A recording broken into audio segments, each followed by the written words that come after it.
I never imagined I'd have to bury my entire family. And even more than that, I never imagined my own parents wouldn't be there to say goodbye. While I stood in front of three coffins, my husband's and my two children's, my parents were somewhere else. Laughing, singing, cutting a birthday cake for my brother, that was the day something inside me broke. People say pain changes you, but betrayal destroys you. And this is the story of how I found out what family really meant the hard way. Before everything fell apart, my life was ordinary but happy.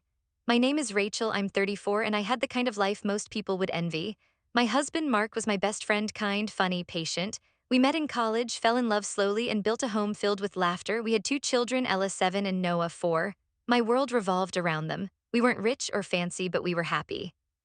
My parents, however, never truly approved of my life. From the day I married Mark, they treated me like I disappointed them.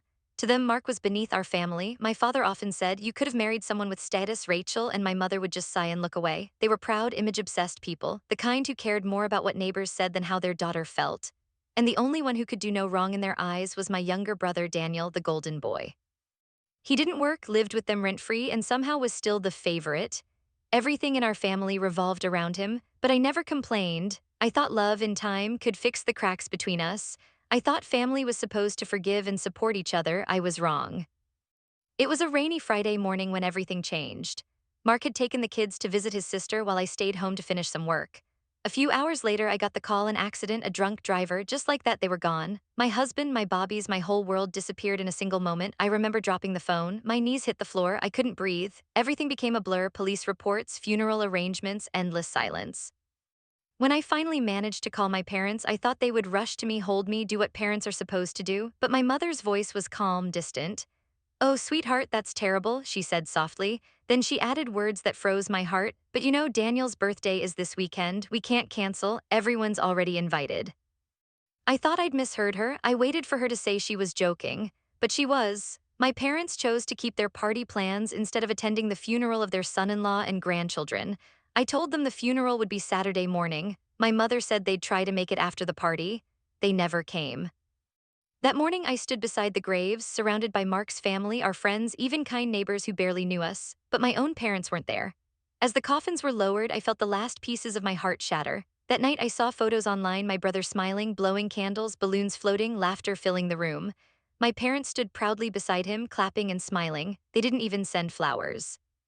Grief hurts, but betrayal burns. It seeps into your bones. I couldn't understand how two people who raised me could be so heartless. Days passed, then weeks. They didn't call, not once. When they finally did, my mother's voice sounded casual, almost annoyed. "Rachel, you should come over. It's been weeks. You can't drown in sadness forever." I hung up without saying a word. Then came a text from my brother: "You're being dramatic. It was my birthday. You can't blame them for wanting one happy day." That message was the final straw. They had turned my pain into an inconvenience. So I made a decision. I wouldn't scream. I wouldn't beg for understanding. I would erase them from my phone, my home, my life. I blocked their numbers, sold the house Mark and I had shared, and moved to a different city. I didn't tell anyone where I went. It wasn't running away, it was starting over. I began therapy. I joined a support group for grieving families. Slowly, I started to breathe again. My new apartment was small but warm. I filled it with plants and framed photos of Mark, Ella, and Noah. I smiled at their faces every morning, whispered goodnight every evening. It wasn't much, but it was peace. A year later, I got a message from my cousin. "Hey, your parents are looking for you. Daniel moved out. They're not doing well. They miss you." I read it once and put my phone away. I didn't owe them anything. For once, I chose myself. Months later, I heard a knock on my door. When I opened it, my mother was standing there. She looked smaller, somehow older, tired, broken. Her eyes were red.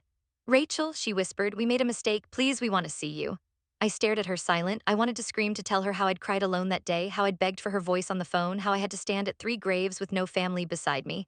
But instead, I said softly, "You chose your son over my family. You made that choice, now live with it."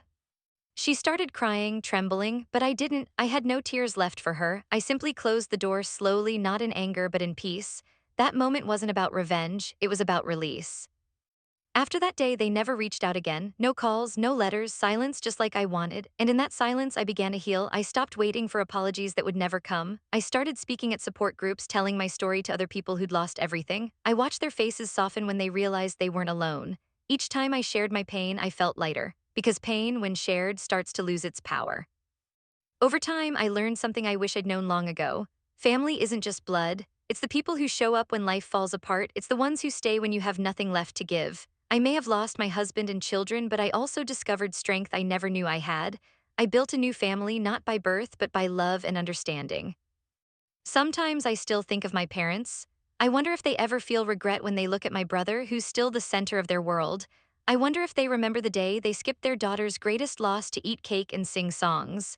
Maybe they do, maybe they don't, but that's not my burden anymore. I used to think forgiveness meant letting people back into your life, but it doesn't. Forgiveness means letting go of the weight they left on your heart. It means choosing peace over anger, healing over hate. I no longer hate my parents. I pity them for what they lost, for what they threw away.